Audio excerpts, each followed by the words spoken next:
잠깐만 생각해 보세요. 다 각각일 것 같아요.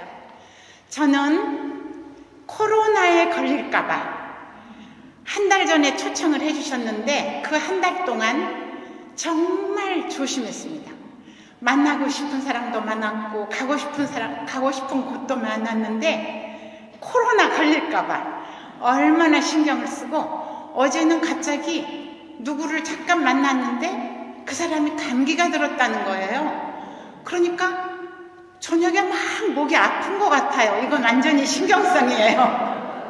생강차를 끓여 마시고 아무튼 제가 생각해도 웃을 정도로 했는데 오늘 이렇게 잘 왔고, 아까 많이 떨려도 신부님 강복 받고 나면 또 가라앉아요. 정말 감사한 일이죠. 정말 감사하고, 여러분 혹시 그래서 오늘은 신비롭다 기억하십니까? 네. 우리 코로나 난 그 직후 20년이었죠. 정말 우울한 우리를 그렇게 기쁘게 해주신 우리 모세 신부님 강의, 정말 우리 요한대학교 학생들 카톡으로 지금 시작 모세 신부님 등장 뭐 난리 나요. 그렇게 즐겨보면서 그 해 동안 기쁨을 얻었고, 또 재방송, 그리고 또 그 다음에는 라디오 방송 3번을 들으면서 행복했던, 그래서 제가 신부님 찐 팬이 됐습니다. 그런데 그 신부님께서 저를 이 성당에 초대해 주셨으니, 그래서 오늘은 다 같이 신비롭다. 정말 너무 신비로워요.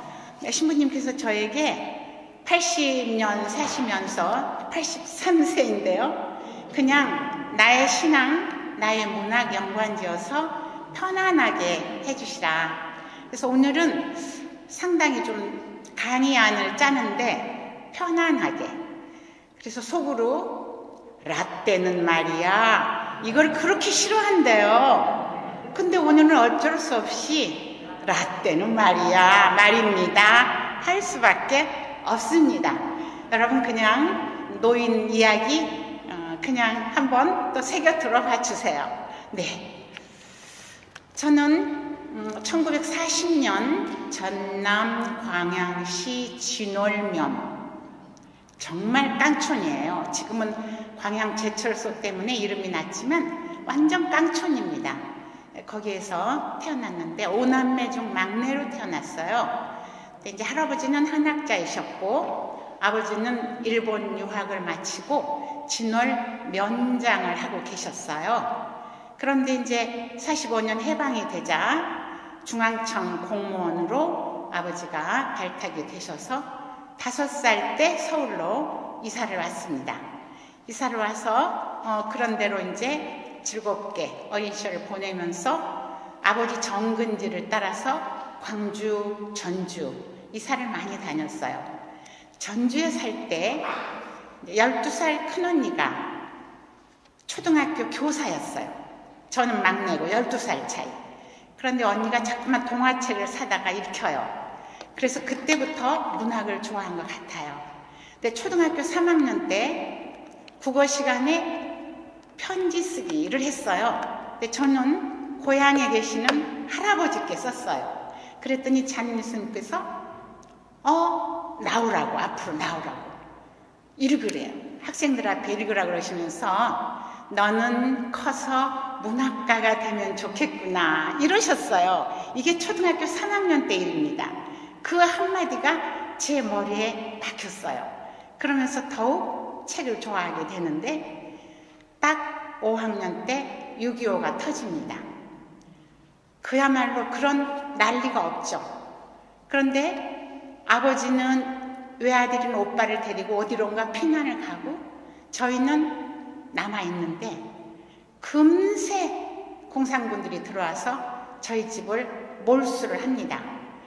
그래서 집만, 우리는 한가운데 방 하나, 방이 여러 개였는데 다 어떤 사무실, 뭐 무슨 사법팀 무슨 팀하고 대문에는 인민위원회 하고 간판을 걸고 빨간 공산기를 꽂아놓고, 그러면 뭐 비행기가 오면은 그 빨간 깃발부터 탁 땅에다 내려 떨어뜨리고, 그거 있으면 쏘니까.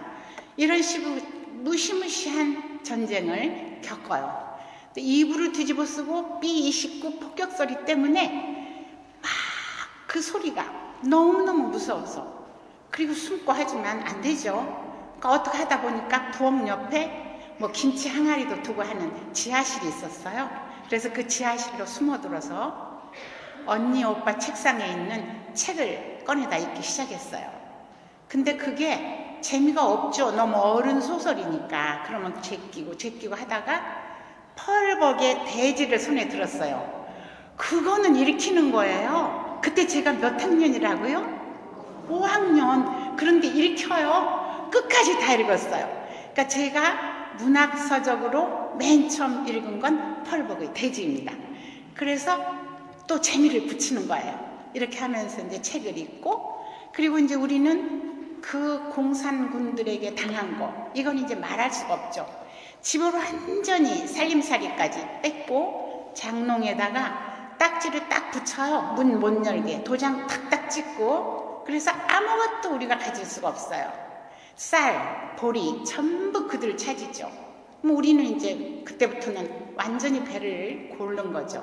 근데 제가 막내가 어떻게 또 그런 눈치가 있었는지 이렇게 부엌에 있다가 그 사람들이 우리 쌀을 씻으면 얼른 바가지를 들고 가서 그 뜬물을 받았어요. 그 뜬물을 받아서 엄마를 드리면 엄마는 밭에서 푸성기를 뜯어다가 그 뜬물에 죽을 끓여요. 그러면서 연명을 했어요. 그러니까 배가 고픈 게 무엇인가를 너무너무 잘 알죠. 그런 그 고통 속에서 살고, 정말 폭격 소리, 말도 못한 폭격 소리. 그런데 이제 그 인민군들이 참 젊었어요. 지금 생각하면 너무너무 어린 그런 청년들이었는데, 저희들이 이제 목에 칼을 대요. 칼을 대면서 아버지 계시는 곳을 빨리 대라는 거예요. 근데 저는 어린 마음에 제가 만일 알았으면 어디로 갔다고 하고 싶을 정도로 이 칼이 무서워요. 그런데 모르죠. 저희들은 할아버지하고 어머니만 알고.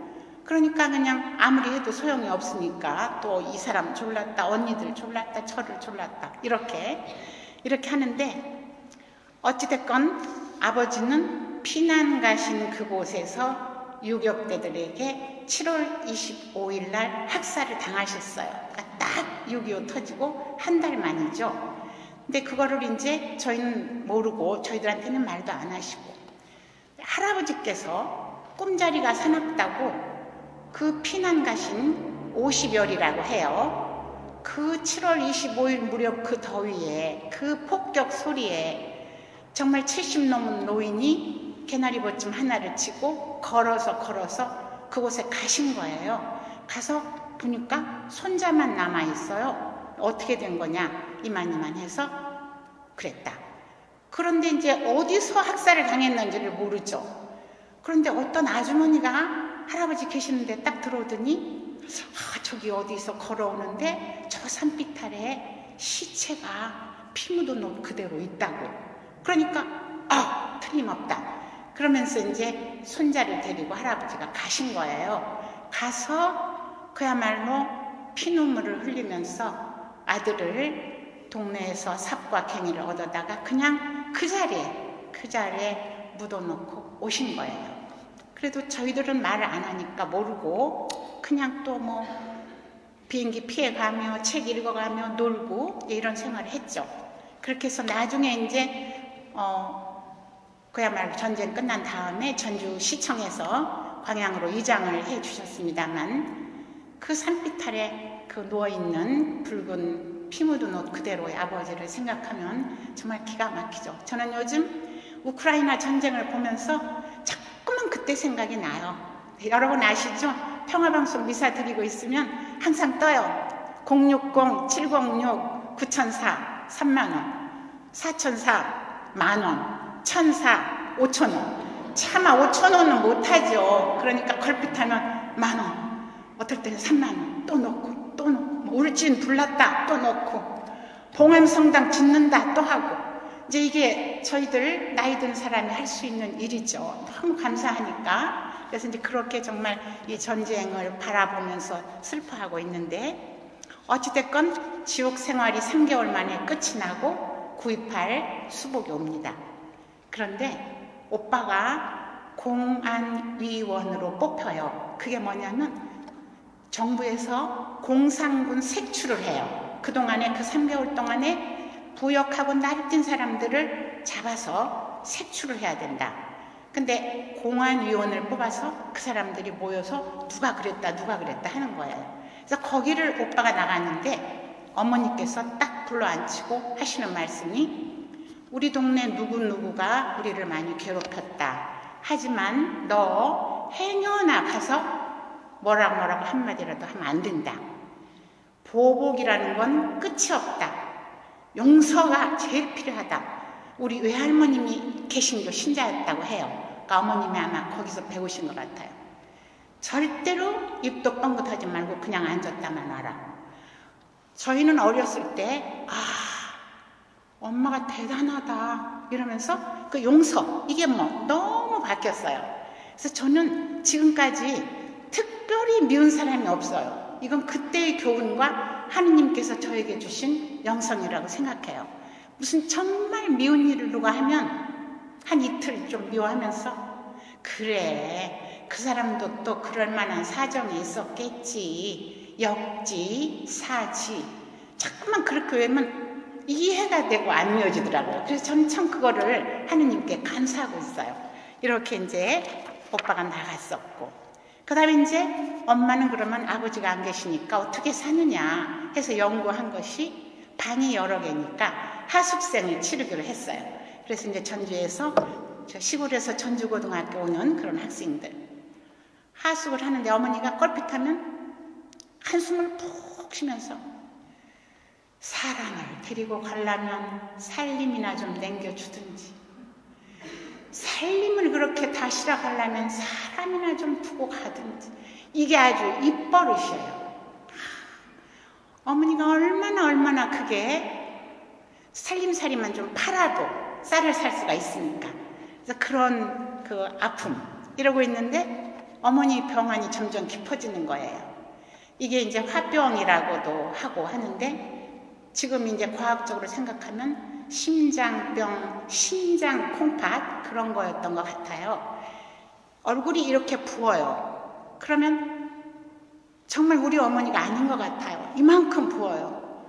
그러면 이제 또 중3 때 친구들하고 막 놀고 싶어. 저는 이 전구가 그렇게 재밌더라고요. 탁구하고 전구. 운동 중에는 딱 2가지밖에 못하는데 막 반가워해 하다가 어머니 아프시지? 막 또 와요. 근데 이제 그때 오빠가 전남 의과대학을 다녔어요. 할아버지께서 이제 논 팔고 밥 팔고 의과대학을 보냈는데 주말마다 와서 어머니에게 무슨 주사를 놔요. 그러면 이 부었던 게 싹 빠져요. 그러면 이제 우리 엄마 같아요. 그러면서 저보고도 가르쳐 줬어요. 그게 그렇게 크게 어렵지 않다 그러면서. 그래서 또 학교에서 빨리 와서 그거 한 대 놓고 이런 식으로 그렇게 하면서 이제 보냈는데, 고1 때가 됐어요. 할아버지께서 도저히 안 되겠다. 너희들이 그 어머니를 간호한다는 게 너무 벅차고 안 되겠다 하면서 이제 광양으로 할아버지 할머니 모시는, 계시는 곳으로 엄마를 데리고 가요. 그래서 거기서 저희 여름방학 때까지 한 몇 개월 사셨는데, 도저히 아무리 한약을 별별 약을 다 해도 안 되는 거예요. 할아버지가 직접 풍로에 불을 떼면서 약을 다리고 할아버지가 직접 손수 짜서 며느리를 먹여요. 그래도 안 되는 거예요. 그래서 결국은 고1 여름방학 때 저희들 다 있는 데서 어머니가 운명을 하셨어요. 저는 태어나서, 여러분은 한 번도 안 그러셨을지 모르지만 저는 태어나서 한 3번쯤 자살 유혹을 받았는데 그때가 첫 번째예요.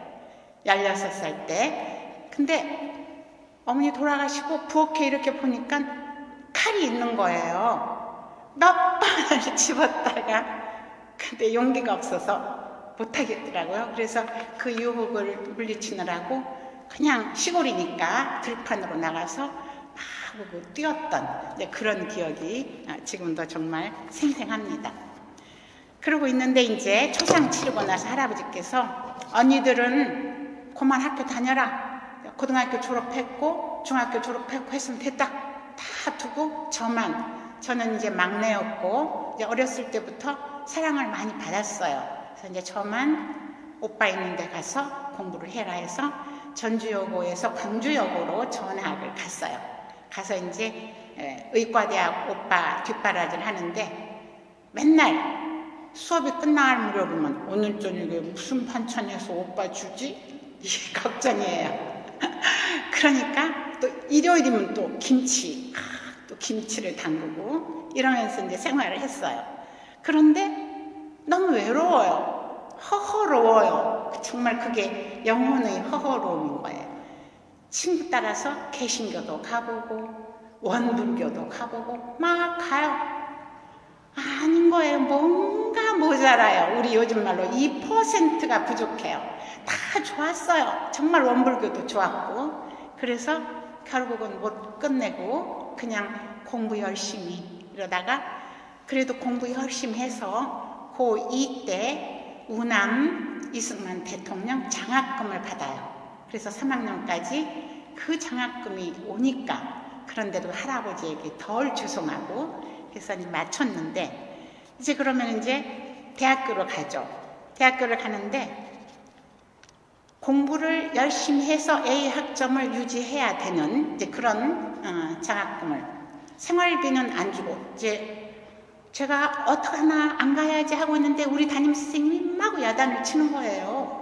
장학금 주는데 가면 됐지 무슨 대학을 안 간다고 그런 소리를 하냐. 이제 뭐 전체 한 5등 안에는 들고 있었으니까 그래서 광주 조선대학에서 마침 전국적으로 장학생 모집 거기 봤는데 생활비까지 다 주는 감유 장학생이 있어요. 그게 참 부러워요. 근데 학비만 주는 을류 장학금. 근데 그것도 감사하죠. 그래서 학교를 다니게 됐어요.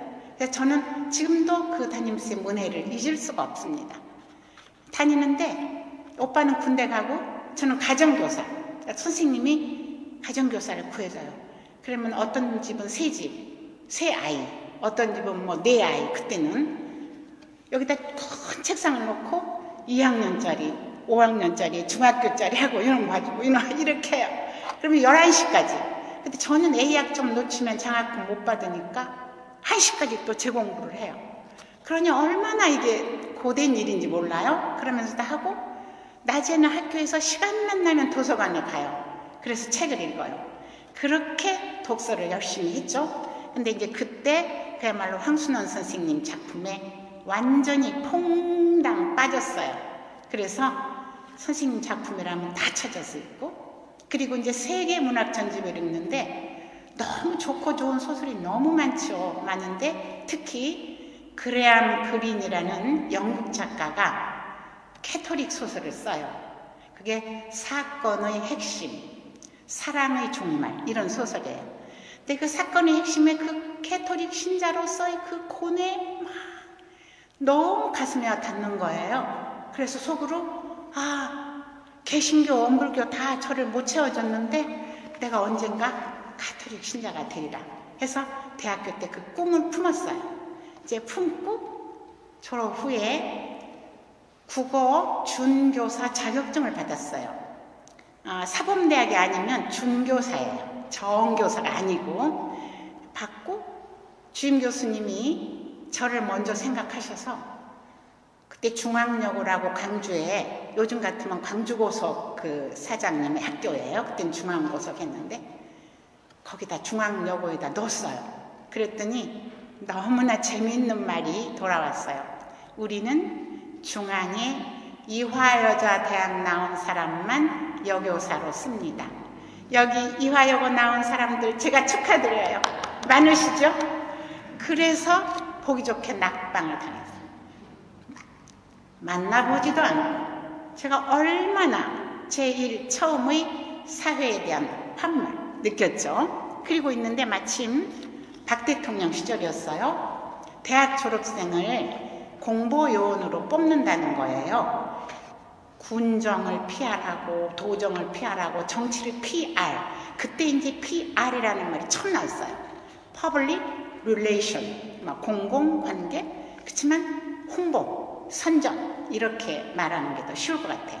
그래 뽑았는데 교직을 원하는 친구하고 저하고 둘이 아무리 기다려도 교직 시험이 없으니 이거라도 보자. 그래서 둘이서 공무원법, 행정법, 정말 말도 안 되는 그런 책을 사요. 둘이서 돈을 모아가지고 사서 둘이 한 열흘, 보름 이런 정도밖에 안 남았는데 용감하게 하자. 그래서 아주 둘이 달달 외우면서 했는데 하느님께서 도와주셨어요. 합격을 했어요. 그래서 제 고향인 광양 군청 공보실 행정 주사 보호 이렇게 공무원이 됐어요. 그래서 거기서 이제 정말 공무원 생활을 하는데 친구도 없고 문화생활도 없고 너무 외로워요. 외로우니까 또 어디엔가 의지하고 싶어요. 또 역시 신앙 생각이 나죠. 그리고 제가 대학교 때 이미 씨앗을 심었으니까 천주교. 그러면서 어느 날 갔어요. 광주에서. 그런데 여러분 딱 마당에 제일 먼저 저를 반겨주신 분이 누굴까요? 누구요? 그런데 너무 아름다워요. 이렇게 위에서부터 천천히 내려오는데 여러분 성모님 발에 양말 신으셨어요? 맨발이에요. 맨발로 뛰어나오시면서 너 어디 갔다 인제 오느냐? 어디를 갔다 인제 와? 그런 느낌을 받은 거예요. 그래서 눈물을 펑펑 흘리면서 나는 천주교 신자가 될 거야 하고 이제 광양에 내려가서 알아보니까 공소가 있어요. 여러분 공소 아시죠?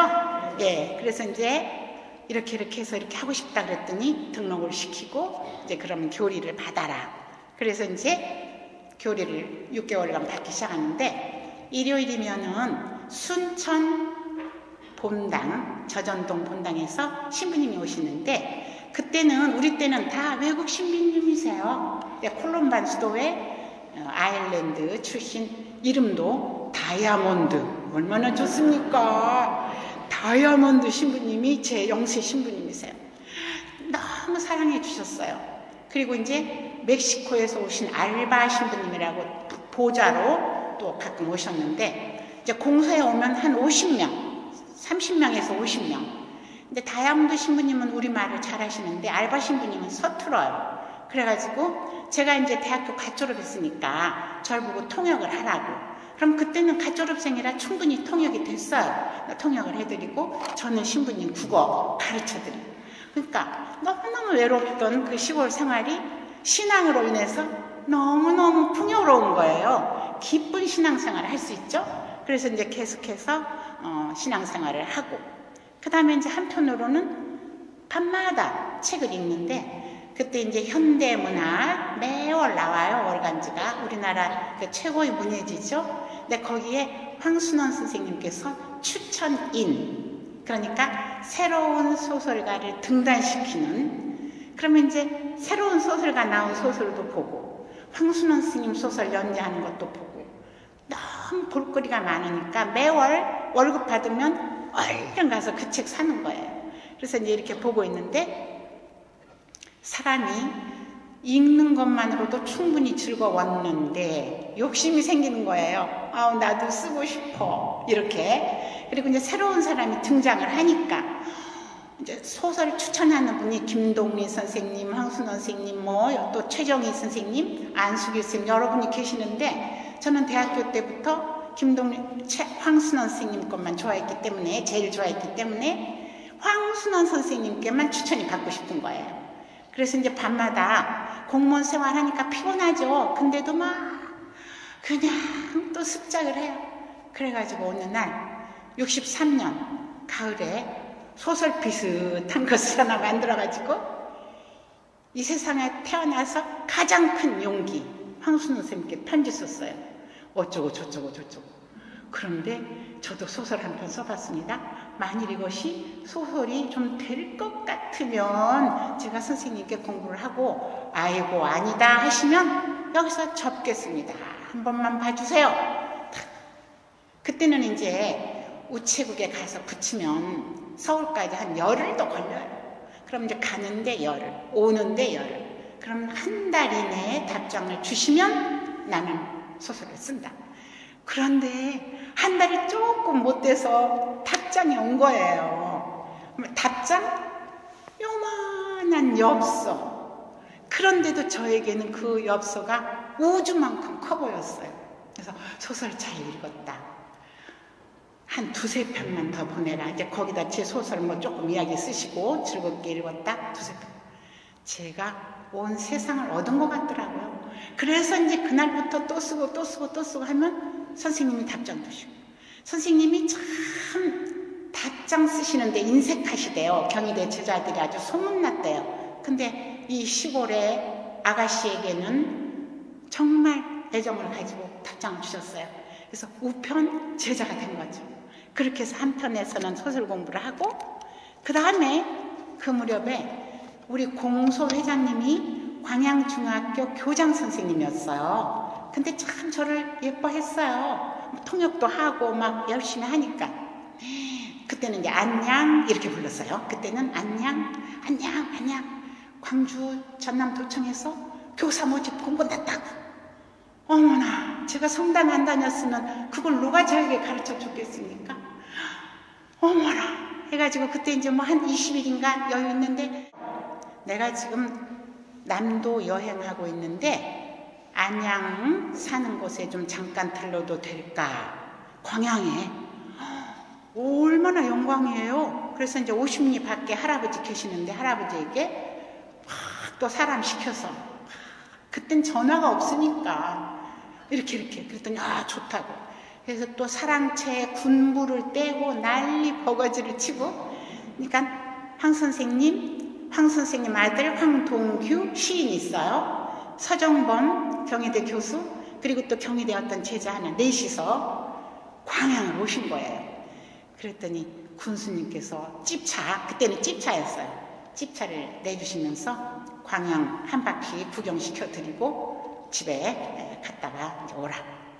그래서 아주 정말 선생님을 알뜰히. 근데 또 우리 선생님이 자취방도 좀 보재요. 아우 부끄러워서 어떡하지? 아침에 잘했던가? 근데 다행히 이불은 개우고 나온 것 같아요. 그래서 할 수 없이 그래요 하고 이제 잠깐 뭐 요만한 책장에 책만 현대문화 쫙 꽂혀 있고. 그런데 이제 그때 영세 직후예요. 64년 순천 나가서 영세했거든요. 영세 직후니까 우리 성모님 사진, 그때는 감히 저런 뭐 상은 모실 수도 없고 그냥 사진, 묵주 딱 거기다 걸어놓고. 단순하죠. 책장하고 성모님. 성당 다녀? 네, 조금 전에 영세했어요. 이제 이러고 이제 얼마나 지금 이게 영광스러운 자리예요. 그때 이제 앉았다 이제 가셨어요. 근데 광양을 가셔가지고 할아버지한테 이제 이렇게 이제 군의관에 갔던 오빠도 또 왔어요. 마침. 그리고 동네 작은 아버지도 오시고 해서 이제 막 정말 큰 상을 받고 이러고 있는데 황순원 선생님이 할아버지한테 그러시는 거예요. 감성이 너무 곱다고. 어떻게 자랐기에 저렇게 감성이 고울까? 그런데 저렇게 여린 감성으로 끝까지 소설을 쓸 수 있을까? 이게 걱정이 되셨다는 거예요. 그래서 여행 중에 사는 걸 한번 보러 왔다. 근데 할아버지가 이렇게 한학을 하시고 이런 환경을 보니까 뒤에 대밭이 쫙 있었어요. 그런데 좀 마음이 놓인다. 사실은 초회 추천을 현대문학에 넘겨놓고 왔다. 이러시는 거예요. 근데 그때는 2번을 받아야 되는데 초회는 넘겨놓고 왔다. 이제 내년 봄에 책이 나올 것이다. 얼마나 행복해요. 정말 행복한데 또 이제 이렇게 전남 그 도청에서 시험까지 보고 왔잖아요. 보고 왔는데 이제 어떻게 뭐라 그럴까, 그냥 이렇게 좀 둥 떠 있는 상태. 너무 좋아요. 현대문학은 곧 나온다고 하지만 행복한 그런 상태. 근데 이제 아침에 자취집에서 막 밥을 짓고 있는데 대문에서 탁탁탁탁 하더니 제 이름을 막 부르면서, 그러니까 주인 댁 이름을 안 부르고 제 이름을 부르면서 전보요 전보요 그러는 거예요. 아, 웬일일까?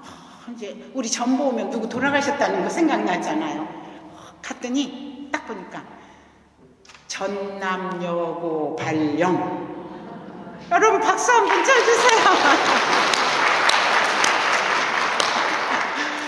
전 너무 놀랐어요. 그래서 나중에 이제 가서 알아봤더니 뭐 몇백 명, 1000명이 훨씬 넘게 왔는데 제가 전체 4등을 했대요. 그리고 여자 중에서는 1등을 하고, 그래서 전남여고 그때 호남의 경기니까 중교사, 전 사범대학이 아니기 때문에 중교사 발령을 낸다. 여기 학생들은 보통 아이들이 아니다. 전부 다 1등만 한 아이들이 모여 있으니 잘 가르쳐라. 그래서 어찌됐건 전남여고 교사가 돼서 병아리 교사죠. 너무 행복했어요. 아이들하고 제가 하고 싶은 소설 이야기도 하고 시 낭독도 하고 이러면서, 그리고는 이제 1년 만에 정교사. 얼마나 감사합니까? 그러면서 여수여고. 근데 이 여수여고는 바닷가에 있는 거예요. 바닷가에 아름답게 높이, 저기 밑에 바다. 제가 수업을 하면 뚝 백호동이 제 수업을 못해요. 안 들려요, 제 말이. 그러면 환상적이에요. 너무 좋아요. 막 뒤에는 뭐 벚꽃이 피고 오동나무꽃이 피고 아주 학교가 그렇게 아름다울 수가 없어요. 정말 즐겁게 하는데 제가 이제 제가 좋아하는, 저는 이제 그렇게 노래를 좋아했어요. 특히 이제 보리수 아무르는 포르뎀토르의 독일어, 그때는 아이들한테 독일어를 써놓고 가르치고 막 이러는데, 아이들이 이제 무슨 25살 처녀가 와가지고 문학적인 붐을 이렇게 일으키니까 문예반으로 물밀듯이 밀려오는 거예요. 그때는 여러분 지금은 없다고 들었는데 CA라는 게 있었거든요.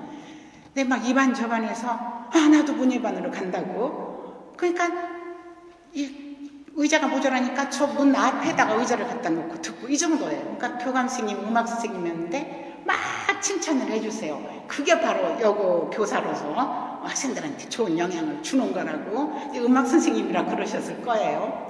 근데 그 중에 하나가 여러분이 잘 아시는 전원일기 작가 김정수. 아시죠? 여수여고 1등짜리예요. 인간성 좋고 공부 잘하고 너무너무 제가 아끼던 애제자예요. 지금까지 우리가 만나고 있는데 그림을 그렇게 잘 그렸어요. 그래서 옆반 미술반에 있다가 결국은 문예반으로 와버렸어요.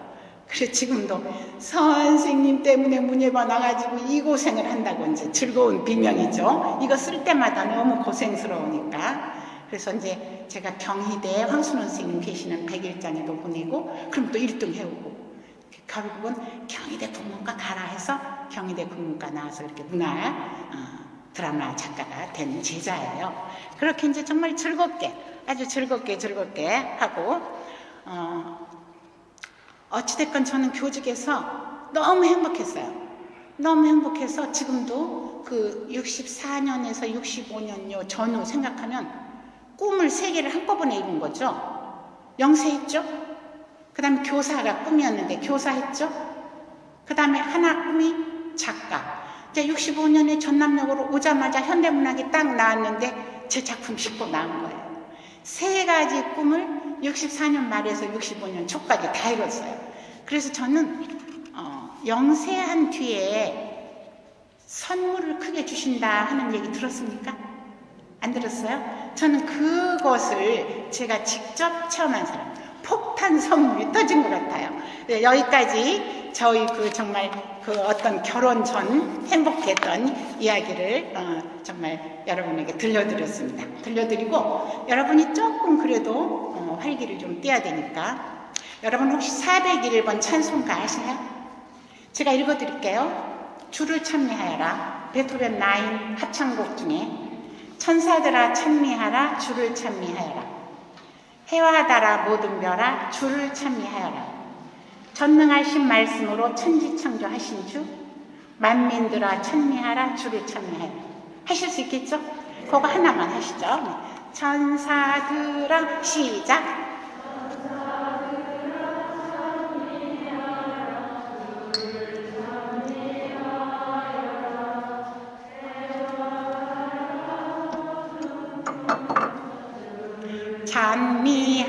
찬미하여라 전능하신 말씀으로 천지창조하신 주 만민들아 찬미하라 주를 찬미하여라. 네, 제가 좋아하는 성가예요. 전 베토벤 9 굉장히 좋아하거든요. 그래서 자, 여러분 이제 결혼을 합니다. 28살이 됐어요. 그 전부터 할아버지께서 나는 곧 죽는다. 너까지 내가 여우살이를 해야 죽는다. 부모 없는 손자들 5남매 그냥 조르세요. 근데 저는 작가가 되고 싶어요. 뭐가 되고 싶어요 하면서 계속 미뤘어요.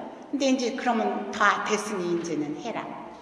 그래서 정말 그 즐거운 교직생활 속에서 갑자기 생활을 결혼으로 바꿉니다. 내 친구가 누구를 소개해요. 근데 그 전에 전남여고 교장선생님께서 어떤 장학사 같은 분을 한번 모시고 와서 제 수업을 한 20분 정도 참관을 하시는 거예요. 그래서 아우 저 장학사님은 조금만 하고 가시지 왜 저렇게 오래 계시나? 이랬는데 나중에 끝나고 났더니 교장선생님 부르시더니 내 친구다. 근데 지금 며느리감을 찾는데 내가 안 선생님 이야기를 항상 하고 했더니 귀엽고 본단다. 그래서 데리고 왔다. 그런데 지켜보더니 어떡하든 성사시켜 달란다. 그러면서 저를 보고 안 선생님 그리 시집만 가면 평생 돈 걱정은 안 할 거야. 꼭 가. 그러시는데 저는 참 이상도 하죠. 왜 그럴까요? 그렇게 6.25 때 배도 고파 본 사람이 부자라니까 싫은 거예요. 그러니까 교장선생님이 인품도 있고 뭐 청년이 똑똑하고 이랬으면 교장선생님이 하신 거니까 한번 봤을 거예요. 근데 그냥 돈만. 그래서 그냥 딱 순간적으로 이건 아니다. 그래갖고 교장선생님 저 아직은 안 하고 싶어요. 그때는 또 이제 2번째 등단도 안 했고 더 등단도 해야 되고 어쩌고 그러면서 그냥 사양을 했어요. 그랬는데 28이 되니까 할아버지 말씀을 거역할 수가 없어서 친구가 자기 집안 오빠 서울에 있는 공무원인데 현대문학, 문학사상 문학을 너무 좋아한다. 그러니까 언니가 하면 좋겠다. 그러면서 하는데 문학을 너무 좋아한다고 그러니까 끌려요. 근데 집은 좀 가난하다. 늙은 어머니가 계시고 늙은 어머니 계시면 어때? 내가 잘 모시면 되지? 참 철없어요. 지금 생각하면. 그래가지고 결혼을 했어요. 그런데 이제 그때 조건을 서로 저는 카톨릭 믿어줄 수 있음? 이때 나 글 쓰는 거 막지 않을 것임? 그때 그쪽에서는 학교 그만두고 서울 와서 우리 어머니 모시고 살 수 있음? 저는 또 그러면서 하나 붙였어요. 그런데 내가 지금 그때가 10월인데 지금 결혼하고 막 그만두면 우리 아이들이 둥 뜬다. 그러면 어떡하냐. 그러니까 내가 가서 조금 하고 후임을 구할 때까지만 있는 거 허락해달라고. 그건 괜찮다. 그래서 신혼여행을 갔다 와가지고 다시 광주로 가서 수업을 하는 거예요. 이제 기약도 없는 거죠. 무보수, 물론 무보수 교육청에 다 사표 냈으니까. 교장선생님께서 너무 고마워가지고 막 신경 써서 구해서 한 달 만에 후임 구하고 저는 오는데 아주 늦가을 11월만 늦가을인데 교장선생님께서 제가 가르치는 5개 반 학생 300명 교감 선생님과 다른 어떤 선생님 300명 광주역으로 환송을 나가라는 거예요. 요즘 같으면 있을 수도 없는 이야기예요. 수업 다 빼고. 그러니까 목포에서 오던 기차석에 손님들이 까맣게 학생들이 교복을 입고 300명이 서 있으니까 무슨 난리가 난 줄 알고. 근데 뭐 어떤 젊은 아가씨하고 이제 남편이 왔어요. 저를 데리려고.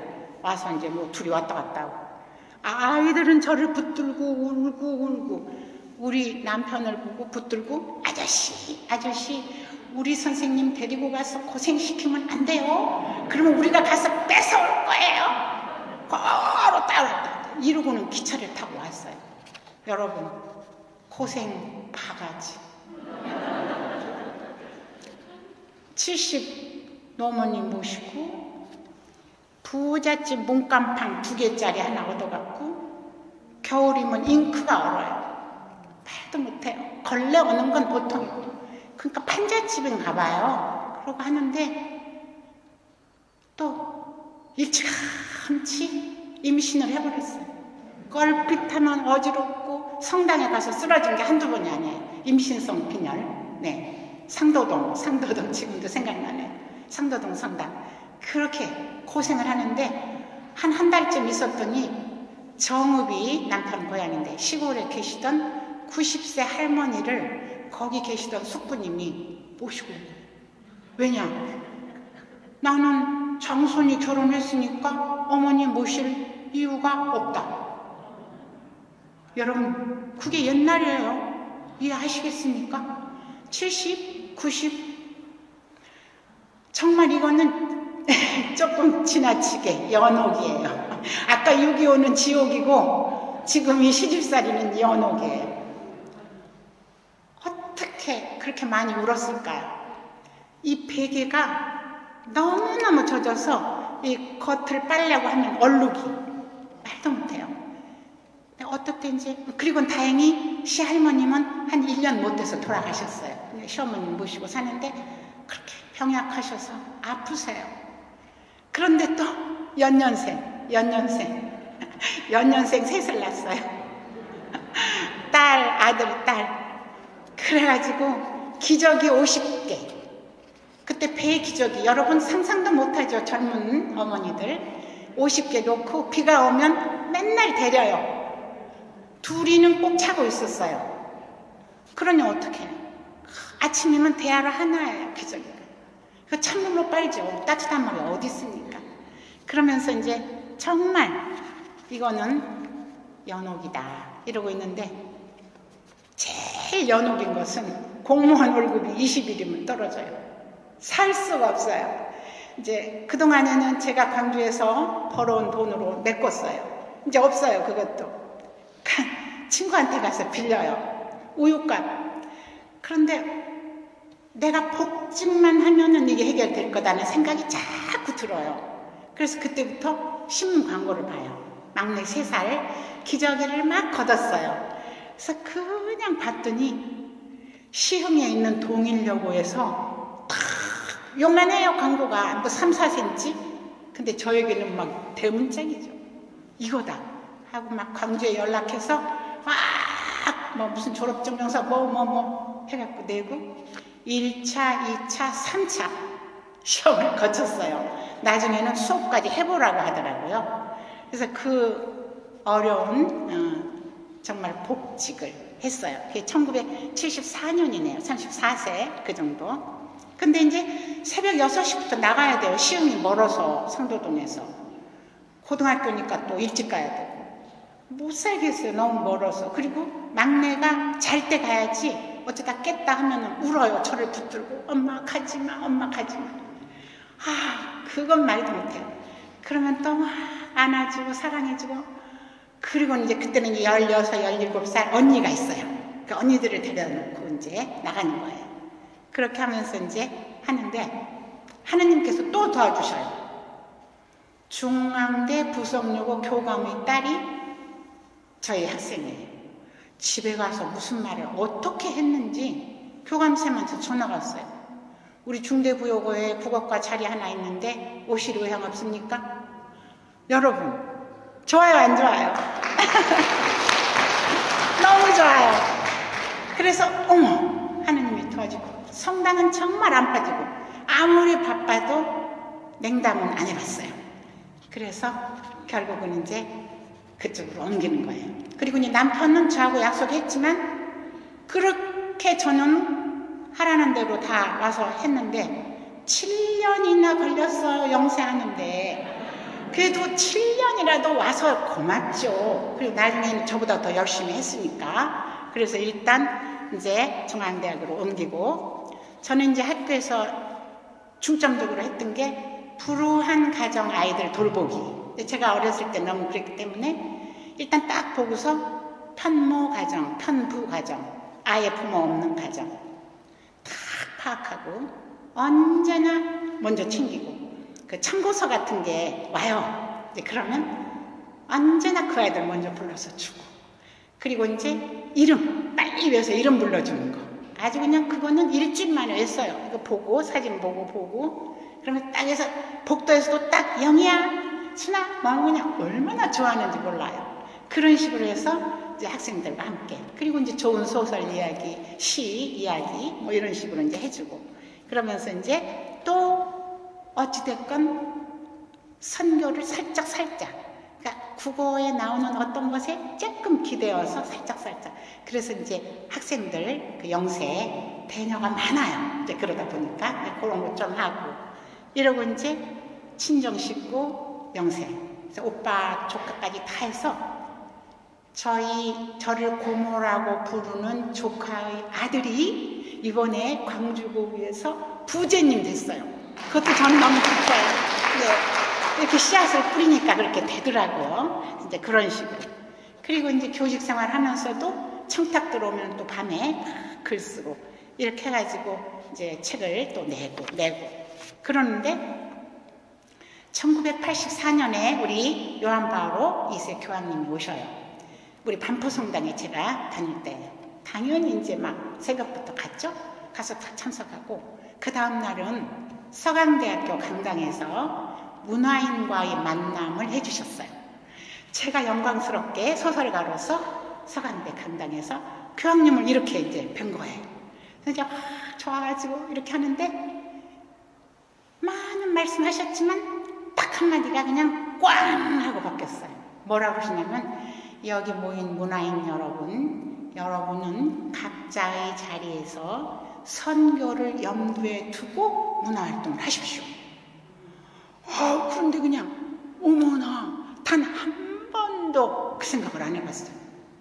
학생들 가르칠 때는 살짝 했는데 글을 쓸 때는 안 한 거예요. 어머나, 그러면서 그냥 탁 반성을 하고, 제 작품은 1984년 이후 하느님 계속 노골적으로 어떤 때는 살짝 들어가요. 그래서 이제 우리 그 좀 문단에 그런 거 싫어하는 친구들은 안쌤 소설이 또 뻔하다, 또 하느님 나왔지, 이런 식으로 야유를 해요. 어때서? 톨스토이 뭐 누구 다 봐 이래가면서 세계문화에는 그런 거 본연이 나오는데 왜 안 돼? 이러고 이제 그렇게 하면서 하고 있어요. 이제 그러는 중에 아이들이 중고등학생이 됩니다. 사춘기죠. 이제 불안해요. 저는 늘 학교에 나가야 되고, 그러면 어떻게 해야 되나, 내가 할 일은 뭔가 해서 9일 기도. 제가 9일 기도를 꼬박 6년 했어요. 연영생 3남매 때문에. 그땐 도시락 6개 쌌어요. 고3 2개, 고2 2개, 중3 제거. 식당에 어디가 있어요. 그냥 새벽 4시 반부터 일어나서 도시락 싸고, 밤에 10시면은 이 도시락만 풀어놓은 그릇이 이만해요. 무슨 국그릇까지 있었어요. 국통. 여러분 모르죠? 젊은 분들은 모를 거예요. 그거 우리 집 밥그릇하고 섞으면 안 돼요.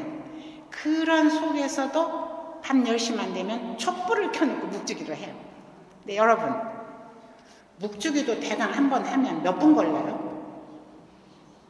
15분? 15분 내지 20분. 저는 꼬박 1시간씩을 했어요. 왜 그랬을까요? 정답. 틀림없이 할 수 있어요. 졸아서. 하다가 졸고 그러면 다시 하고 11시까지도 안 끝나는 거예요. 그러다 보면 아이들이 도서실에서 와요. 너무 엄마가 불쌍하더래요. 엄마 주무세요. 우리가 알아서 할게요. 그래서 정말 제가 그 6년 묵주기도 덕분에 3남매가 다 저희들 가고 싶은 데 가서 지금도 사회활동을 하고 있어요. 정말 저는 우리가 할 수 있는 일이 뭔가, 그런 것 같아요. 모습을 보여주는 거. 그리고 이제 잘 살면서 오는데 남편은 저보다 더 열심히 해요. 그래서 뭐 사목위원회, 뭐 무슨 나눔회, 묵상회, 뭐 그냥 내지요 단장 이러고 해요. 이러고 하는데 1992년 그 유명한 분당 당첨이 돼요. 100대 1. 다 주변에 다 떨어지고 저만 됐어요. 그래서 학교에서도 그 반포 그 집 아래 1층에서도 됐단 말을 할 수가 없어요. 너무 무서웠어요. 어머나 어떡하지? 소풍 가서 보물찾기 한 번도 안 됐는데 이렇게 큰 선물을 받아도 되는 건가? 말을 못했어요. 그 정도로 벌벌 떨었어요. 그렇게 해서 분당으로 이사를 와서 지금까지 30년 넘게 도중에 집은 한번 줄였지만 잘 살고 있어요. 정말 저는 역시 큰 선물이라고 생각하고, 그런데 웬걸 항상 기쁨과 슬픔과 이렇죠, 우리 인생이. 남편이 분당 성당을 짓기 위해서 초대 김영배 신부님과 함께 열심히 노력을 해요. 오만 잡일 다 하면서. 그러고 하는데 크리스마스 날 이제 그 행사가 좀 길었어요. 이렇게 준비 기간이 1시쯤 크리스마스 성탄 보내고 1시쯤 왔는데 아 죽겠다 이러는 거예요. 그래서 요새 조금 안 좋다고는 했지만 그냥 완전히 까부러지는 거예요. 어떡하지? 그때가 마침 방학이라 병원에 갔어요. 그랬더니 위암 말기 96년에 청천벽력이에요. 그래서 정말 얼마나 놀라고, 그때 이제 큰딸이 세브란스 의과대학 인턴이었어요. 다른 사람 이런 거 봐주는 공부만 하고 내 아버지 하나 지켜주지 못했다고 통곡을 하고 의사 선생님 하라는 대로 주임 교수님 하나 해서 신촌까지 다니면서 9개월간 투병을 했어요. 그 투병할 때 둘이서 손잡고 역시 9일 기도. 그냥 또 기도, 달마다 기도 드렸어요. 근데 저는 어떤 큰 곤란을 당했을 때 신앙을 떠나가는 사람을 많이 봤어요. 저는 이해가 안 돼요. 고통을 당했을 때 더 우리가 붙잡아야 할 것이 저는 신앙이에요. 지금까지도 저는 그렇습니다. 그래서 끝까지 나중에 이제 97년 9월에 떠났죠. 떠나서 저는 장례 다 치르고, 그때는 다 현금이잖아요. 요즘은 뭐 그냥 온라인으로도 부축하잖아요. 장례 다 치르고 남은 거 그대로 지금 생각할 때 500 몇십만 원 된 것 같아요. 97년에 보따리 그대로 싸서 김영배 신부님 성당 신축 갖다 드렸어요. 아이들한테 물론 허락받고. 이제 그때는 아이들이 다 대학생. 그래서 남편이 짓다가 간 성당 끝까지 잘 지어지도록. 그래서 이제 남편을 보내고 저는 이제 혼자 학교를 그만둬야 하나 안 해야 되나. 학교가 이제 가기가 싫어요. 모든 게 싫어요. 근데 사람들이 남편도 가고 학교도 없어지면 우울증 이렇게 딱이네. 절대로 안 돼. 주변에서. 그래서 참고 2년 더 해서 1999년에 명예퇴직을 했어요. 3년 남겨놓고. 모든 게 학생도 옛날 같지 않아요. 시를 적어주면 대학교 입시라 바빠 죽겠는데 왜 시를 적어줘? 이래요. 그러니까 재미가 없어요. 옛날에는 막 시를 적어주면 같이 외요. 근데 이제는 아니에요. 99년대는. 그래서 후배들도 기다린다고 하고 미련 없이 나오고, 이제 그 다음에 남편이 어디를 다녔냐면 성 바오로 딸 통신성서 교육원 학생이었어요. 4년 수료. 그러니까 위암인 거 알고도 그 숙제를 해서 내고 했어요. 그래서 6년 졸업을 못하고 4년 수료를 했거든요. 거기 수녀님께서 신부님한테 말씀드려갖고 수료장을 갖고 병석에 오셨더라고요. 그래서 우리가 너무 감사합니다 하고 했는데, 그럼 나도 성경 공부를 하자 하고는 아주 그냥 딱 퇴직하자마자 성경 공부. 그래서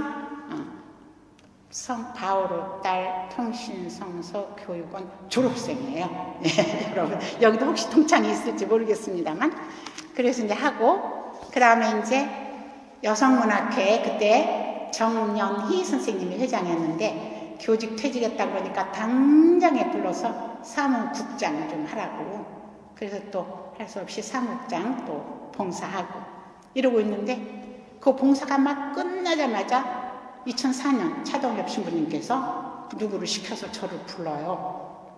저는 차동엽 신부님 누군지를 몰랐어요. 좀 너무했죠? 가톨릭 신문을 안 읽어서. 그랬더니 참 소중한 당신이라는 잡지를 창간한다. 왜냐하면 신부님이 가톨릭 신자는 무엇을 믿는가라는 책을 써서 돈을 좀 벌었다. 근데 그 수익금으로 교회 일을 하시고 싶단다. 요걸 한단다. 그러니까 와서 도와라 하고 제가 어떤 아는 그 배달순 시인 불러요. 그래서 왜 나를 어떻게 알고 부르냐? 그랬더니 홍윤숙 선생님이 여성문학 사무국장 할 때 잘 지켜봤대요. 그래갖고 추천을 했대요. 일 잘하고 뭐 어쩌고저쩌고. 그래서 한번 신부님을 만나나 보래요. 그래서 합정동 사무실에 갔어요. 근데 차동엽 신부님이요. 왜소한 분이 얼굴이 까매가지고 입술이 새파래요. 여러분 좀 거짓말 보태면 새파랗다니까요. 어머 어떻게 저렇게 병약하신 분이 그렇게 교회를 위해서 일을 하신다고? 그 막 배달순 그 시인이 나보고 성당 다닌다는 사람이 그런 신부님 안 도와드리면 거절하면 안 된다고. 근데 그 말은 쬐끔이고 신부님 얼굴을 보면서 어머나 알겠습니다. 그래서 이제 그때부터 신부님을 도와드리는데 참 소중한 당신 잡지 창간할 때 이제 회의를 하고 어쩌고저쩌고 하면서 이제 잡지가 드디어 나오고 저를 보고 참 소중한 당신 잡지사가를 지으래요. 노래를. 여러분 혹시 받으셨어요? 예. 요거는 그냥 여러분이 읽어보시면 될 것 같아요. 그래서 이거를 제가 한 열흘 넘게 또 고치고 또 고치고 한번 읽어보셨나요? 근데 이거는요 정말로 제가 예수님 생각하면서 쓴 글이에요. 근데 이제 신부님께서 젊은이들도 좋아하게 그냥 뭐 주님 이런 거 빼래요. 그래가지고 너무 죄송하더라고. 그쵸? 너를 뭐 어쩌고저쩌고. 그래서 어찌됐건 한 열흘 넘게 갈고 다듬어서 나온 시고 신상욱 선생님 아시나요? 네, 그분이 작곡하고 바다도 알아요? 네, 바다가 노래해서 그때 이제 무슨 잡지 행사 있을 때 항상 부르고 네, 그렇게. 그래서 저는 이제 잡지사 합정동을 가랴 신부님 연구소 미래사목연구소는 김포에 있어요. 근데 그때만 해도 제가 이렇게 안 늙었으니까 자동차를 몰고 전철을 탔다가 이러면서 김포까지 그렇게 가서 이제 신부님이 너무 열정적으로 일을 하시는데 정말 숨이 가쁠 지경이에요. 매년 책을 한 권씩 내셨잖아요. 매년. 그러니까 제가 가서 한 것이 여기에 물이 있다. 밭에 묻힌 보물 뭐 성교 시그마 코스 뭐 정신이 없어요. 그러면 이제 택배로 원고가 와요. 고칠 거 고쳐주시고 어쩌고저쩌고 사람들한테 잘 일으킬까. 그럼 또 저는 이제 막 그때 신부님 일하면서 이 안경 도수를 높였어요. 도중에 얼마나 눈을 혹사를 했든지 그 10호짜리 막 글자가 오니까 그럼 또 택배로 보내고 뭐 이러면서 이제 그 많은 책들을 함께 협력자로. 근데 신부님 도와드린 일 중에 가장 제가 자랑스러워하는 거는 송해붕 이제 별명이 공깃돌 송해붕 선생님인데 24살에 돌아가셨어요. 근데 이분이 함남 덕원 신학대학 인천 공고를 나와서 노기남 주교님께 가서 나 신학교 보내달라고. 아니 너는 7남매 장남이 어머니 모셔야지 무슨 소리. 아니라고 나는 신학교 간다고. 그래서 무릎 꿇고 빌어서 함남 덕원 신학에 편입을 해가지고 그야말로 신학생. 근데 해방이 되면서 소련군이 쳐들어올 때 밀려와서 신학교를 졸업을 못해요.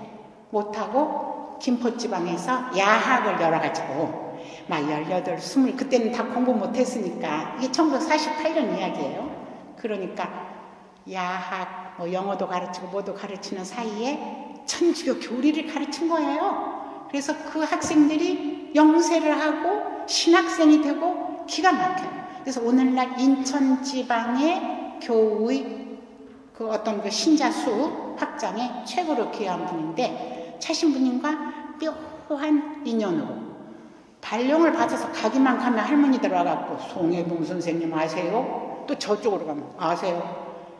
들어보니까 보통 분이 아니에요. 그러면 가족을 찾아라 그랬더니 여동생이 하나, 숙명여대에 나온 여동생이 살아있어요. 그런데 그럼 뭐 자리 없냐? 그랬더니 제가 오빠 전기를 쓰려고 이만큼 모아놨다고. 근데 제가 못 쓰겠어요. 신부님 갖고 와라.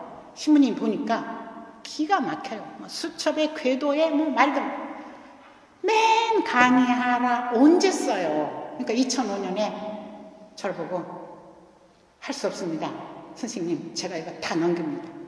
2005년 가을에 그걸 갖고 왔어요. 근데 제가 혼자 사니까 다 늘어났어요. 거실에다 다 늘어놓고 분류를 하는 거예요. 이건 이렇게, 이건 이렇게. 그래가지고 기적이 일어났어요. 40일 만에 완성을 해요.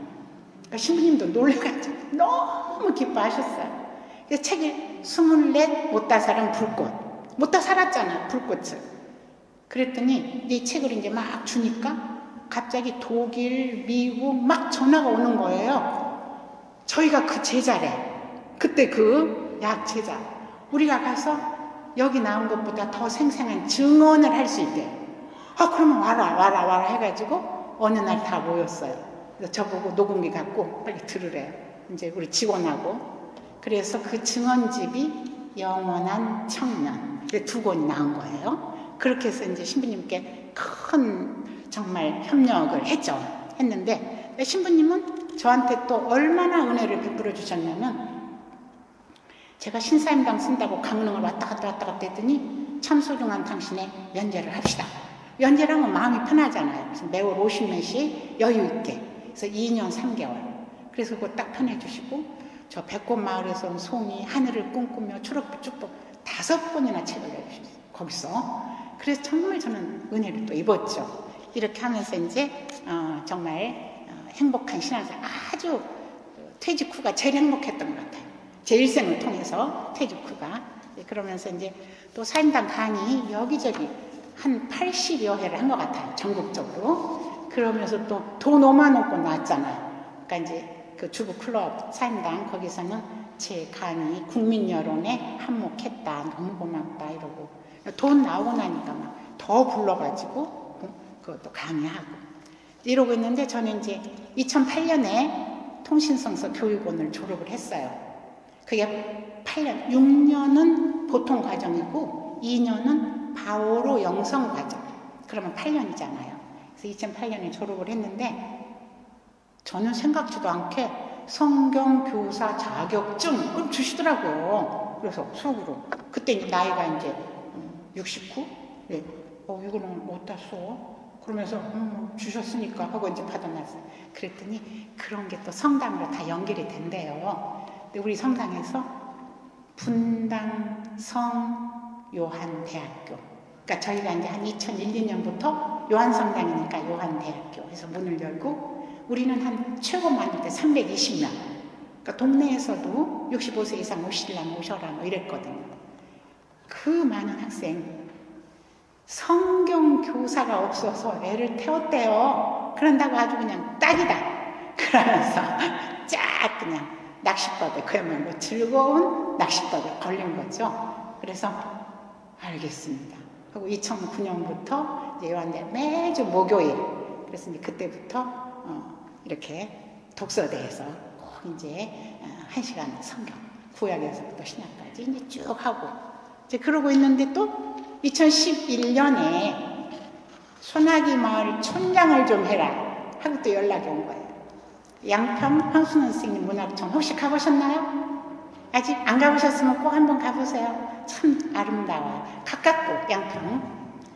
그런데 제 은사, 정말 저로서는 문학의 아버지인데 또 어떻게 거절을 하냐고요. 저는 또 조금 마음이 약해갖고 거절 못하는 병도 있어요. 그래서 또 가서 3년 또 봉사를 해요. 이제 그러고 하는데 그때 차신부님이 굉장히 기뻐해 주셨어요. 그래서 민들레 선교 강사로 막 전국 다니면서 강의해야 되고 이러는데 요한대학 강의, 선교사 강의 막 하는데 소나기 말까지. 그러니까 아이고 우리 안쌤 안 되겠다 그러면서 선교 강사 딱 빼주시고 얼마나 소중하냐 은사님 응? 그거 하는 것도. 그리고 일부러 철쭉을 30년 된 철쭉 두 그루 갖고 와서 황순원 선생님 산소 거기 있거든요. 딱 심어주시고 그래 지금도 있더라고요. 그런 식으로 기뻐해 주셨어요. 그리고 있는데 이제 차동엽 신부님은 2014년부터 강의를 주셨어요.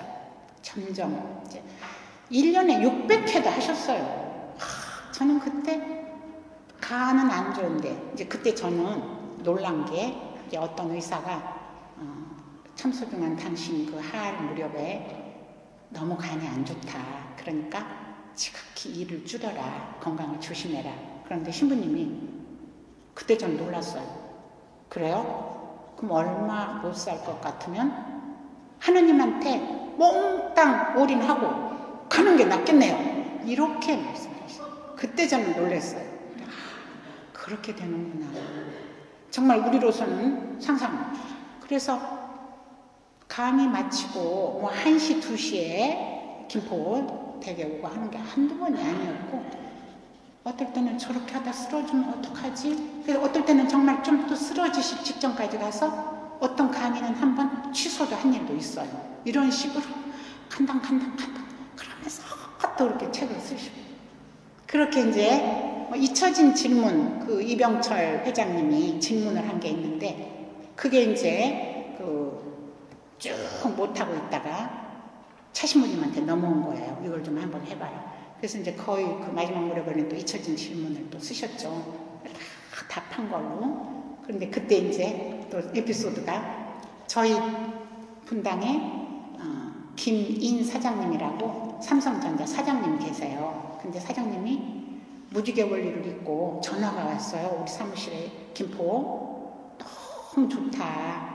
내가 이 신부님을 식사 대접을 좀 하고 싶으니 연결 좀 해라. 연결했더니 신부님한테 신부님 옆에서 측근에서 일하는 사람 5-6명 데리고 와라.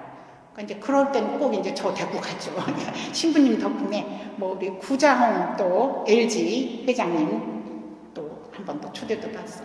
그렇게 책들을 읽더라고요. 그 기업인들이 놀랬어요. 그래가지고 연구소에 전화 와서 그래가지고 어찌됐건 그런 식으로 이제 정말 잊혀진 질문을 쓰는 가운데 절 보고 이거는 이건희 회장님한테 허락을 받아야 되니까 김 사장님한테 가서 원고 보여드리고 회장님 허락 받으라고. 그래서 또 제가 가서 허락 받아가지고 그 이건희 회장님 허락 받아가지고 그 책 낸 거예요. 그런 식으로 그런 일도 있었고. 그래서 이제 아무튼 쭉 하고 있는데 아주 기쁜 일이 2007년, 6년 그때부터 16년 그때부터 이제 성인 우리나라에서 그 시성하는 관계에 자꾸 회의를 해요. 그러면 연구소에서는 차동엽 씨 청년 이 두 개가 이제 인천교구 큰 자산이죠. 그러니까 이 책이 있기 때문에 너무 쉽대요. 수월하대요. 증거가 있으니까. 그리고 6.25 때 이제 순직을 했고. 그래서 이제 그거 갖고 해서 뭐 법정에 가고 뭐 복잡하더라고 그 성인 하는 거. 그래서 여러분이 아실지 모르지만 우리 이제 그 124위도 되어 있고 최근에는 근현대 81위 해갖고 또 로마 교황청에 가 있어요. 그러니까 근현대 81위 속에는 6.25 때 그 순직하시고 희생당한 순교하시고 그런 분들이 많이 들어있죠. 이제 그 중에 하나가 아까 별명이 뭐예요? 공깃돌. 왜냐하면 그분이 이랬대요. 학생들 가르칠 때. 얘들아 너희들 나 공깃돌처럼 갖고 놀아. 여기 공깃돌 놀이 안 해본 분 많죠? 우리 어렸을 때는 돌멩이 5개 갖고 막 이렇게 해요. 그런 놀이가 있는데 그러니까 그것처럼 갖고 놀아. 놀다가 이제 또 지루하면 뭐 하더라도 일단 나랑 놀자 이렇게 꼬셨대요. 그래서 그분 별명이 공깃돌. 이름은 송해붕, 세례자 요한. 그래서 그분이 그 80일설에 올라가 있어요. 그래서 저는 정말 최 신부님이 그걸 하려고 그렇게 노력을 하셨는데 돌아가신 게 2019년이죠. 2019년 8월에 그걸 끝냈어요. 완전히 끝내서 인천 가서 이제 다 뭐 산소녀든이 증거되고 그리고 이제 그 모임에서 다 같이 이제 완벽하게 됐다. 그랬는데 여러분 기억하실지 모르겠어요. 대강 몇 년도에 최 신부님 돌아가셨어요? 2019년 11월 12일이에요. 위령의 달에. 이 중에 혹시 참 소중한 당신 후원회 없으세요? 미래사목영수 후원회. 네, 있고. 네, 그래도 참 여기저기 가면 많은데 조금 더 젊은 분들이라. 오늘 보니까 제가 이렇게 성당에 다닐 때보다 훨씬 연령층이 젊으신 것 같아요. 네, 그래서 우리 영호성당은 참 좋다. 우리 또 다른 성당은 고령화되는 그런 또 여기는 또 우리 모세 신부님 따라서 젊은 분들 많이 왔으면 정말 좋겠어요. 이제 그렇게 하고 신부님이 수건 사업을 풀고 가서 그나마 저는 그렇게 기쁘고 보람있고. 이제 참고로 다 아실지 모르지만 그 성인까지 되는 단계가 있더라고요. 그러니까 맨 처음에 하느님의 종. 그러니까 옛날에는 가경자. 이게 한자가 좀 어렵죠? 존경을 받을 만한 사람, 가경. 지금은 하느님의 종. 그럼 이 하느님의 종은 그 집안 교구에서만 추앙하는 거예요. 그러니까 지금 성희봉 세례자연 그러니까 지금은 뭐라고 불러야 되죠? 아직은 하느님의 종 그래야 되겠네. 하느님의 종께서는 인천 교구에서만 추앙받고 기도해요. 그 다음에 하느님의 종 윗단계는 뭘 것 같아요? 여러분 아시는 거예요. 복자예요. 지금 124위 복자. 그분들은 그 나라 전체. 그러니까 지금 최양옥 신부님은 우리나라 전체에서 기도하고 하죠. 기도하죠? 신부님? 네. 그 다음 복자 다음이 이제 바로 뭘까요? 성인, 세인트죠. 그래서 이 성인은 세계 모든 사람. 그러니까 만일에 이제 송혜봉 세례자 요한이 성인까지 가면 저 독일에 있는 사람도 송혜봉 하고 이름 가질 수 있죠. 그렇게. 그래서 이게 3단계 이렇게 됐고 하여간 정말 마무리된 게 전 너무 기쁘고 우리 이제 이쯤에서 차동엽 신부님 이야기 좀 했으니까 화살기도라도 한 번 드리고 넘어가고 싶어요. 네, 주님 차동엽 노르베르토에게 영원한 안식을 주소서. 네, 성부와 성자와 성령의 이름으로. 네, 이제 조금만 더 할게요. 자, 이제 2020년 코로나가 왔죠? 저는 성경 교수, 그야말로 코로나가 저를 파면시켰습니다. 신부님께 아무리 제가 이제 80 넘었으니 그만할게요 해도 안 된다. 후임이 마땅치가 않다. 조금만 더 하자 한 것이 11년을 했어요. 그래서 결국은 끝 못 내고 2020년을 맞았는데 자동적으로 편히 쉬어가 됐죠. 그래서 지금도 11년이나 했는데 꽃다발 하나도 못 받고 이런 생각을 해요. 그렇게 해서 이제 정말 집에만 있는 생활이 시작됐는데 아까 말씀드린 그래서 오늘은 신비롭다. 이게 우리를 살린 거예요. 정말로 우리를 살렸습니다. 그래서 우리가 모세 신부님이 용호본당으로 발령났다 했을 때 용호본당 교우들 너무 부러워했어요. 여러분들 그거 아셔야 돼요. 네. 종합 예술이었어요. 강의가 정말 음악 미술 시모 신이시니까. 네. 그래서 정말 즐거웠고 이제 그 다음에 저는 그 이듬해 사순절에 2.5단계로 문을 좀 열었어요, 성당에. 그래서 이제 우리 요한대학에 가까운 사람들 오래간만에 성당에 갑시다 하고 이제 카톡으로 이제 우리는 막 신부님, 윤원진 신부님, 모세 신부님 강의만 나오면 막 이제 문자 놓고 그러다가 이제 성당에 가서 얼굴 봅시다 해가지고 사순절 그때 딱 나와서 얼굴 보고 그래도 밥 먹읍시다 그래가지고 이제 밥 먹었어요. 4명이 밥 먹으면서 이제 또 이제 평소 때 7, 8명한테 들은 이야기가 너무 많아요. 그런데 이 노인 세계를 꼭 소설로 쓰고 싶어요. 그래서 제가 노인들의 수다를 3사람만 출연을 시켰어요. 그러니까 막 등장인물 셋에다가 여기서 들은 거 여기서 들은 거 막 다 갖다 넣고 우리 모세 신부님도 등장인물로 하고 소설 속에서 그래서 이제 그게 이제 노인들이 메멘토 모리 라틴어죠. 메멘토 모리 죽음을 기억하라. 언젠가 우리는 죽는다. 그리고 또 하나 짝으로 오는 게 까르페 디엠. 지금 현재를 붙들어라. 지금 또다시 오지 않는다. 그걸 붙들고 즐겁게 살아라. 이 2개가 꼭 짝으로.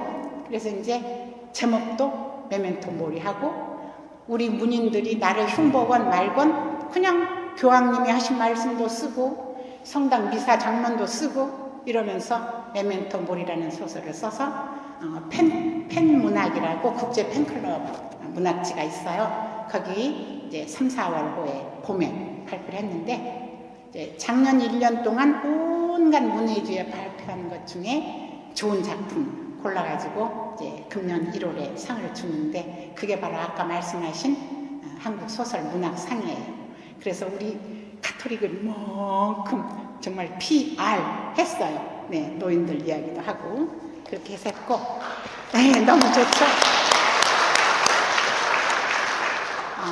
저는 이제 70을 넘으면서부터 죽음을 준비했는데 그래서 우리 요한대학에서도 늘 죽음 준비에 대한 이야기를 많이 했고 제가 이렇게 다 또 알선해서 사전 연명 치료 거부 카드 그것도 다 만들었어요.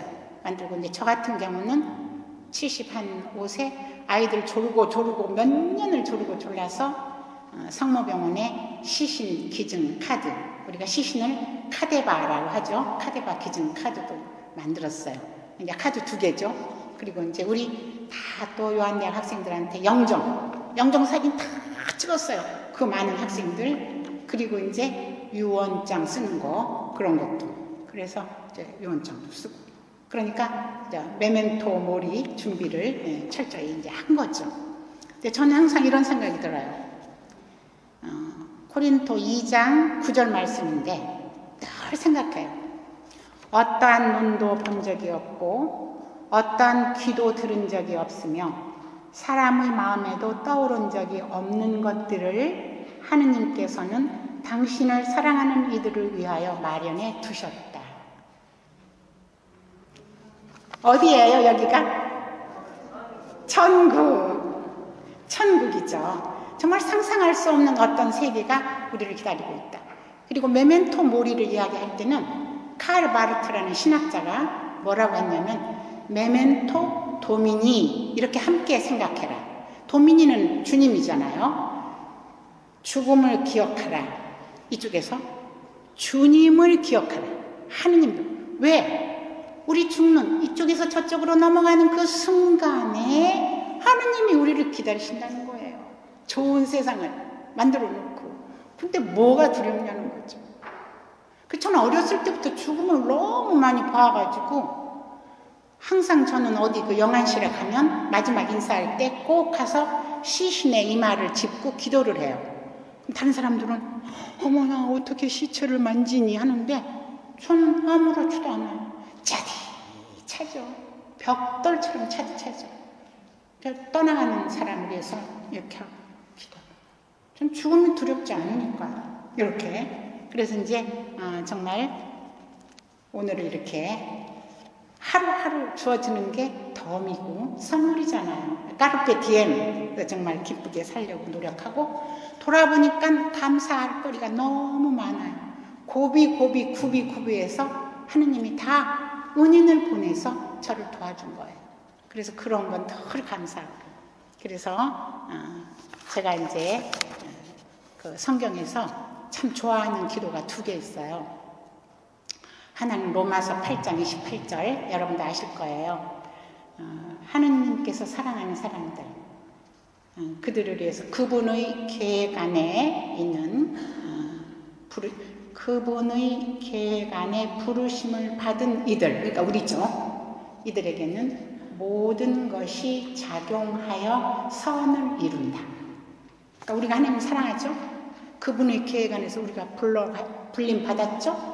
우리를 위해서 모든 것이 함께 작용해서 선을 이룬다. 저는 고통을 당했을 때는 꼭 그거부터 외워요. 막 고통이 와요. 그러면 또 무슨 선을 이루시려고 이 고통을 주시지? 이거부터 생각해요. 더 좋은 것을 또 갖고 계시겠지. 참아야지. 그래서 더 매달려요. 친구들이 고통당했을 때 하나님 없어 하면 떠나는 거 보면 너무 안타까워. 그럴 때 제가 그래 그럼 열흘만 울고 나 다시 만나자 이러죠. 이제 그 기도 좋아하고, 그 다음에 이제 우리 끝으로 또 좋아하는 거 여러분들 아실 거예요. 언제나 기뻐하십시오. 끊임없이 기도하십시오. 모든 일에 감사하십시오. 이것이 그리스도 예수님 안에서 살아가는 여러분에게 바라시는 하느님의 뜻입니다. 좀 길어요. 다 못해도 돼요. 언제나 기뻐하십시오. 모든 일에 감사하십시오. 끊임없이 기도하십시오만 해도 괜찮을 것 같아요. 데살로니가서 나오는 거죠.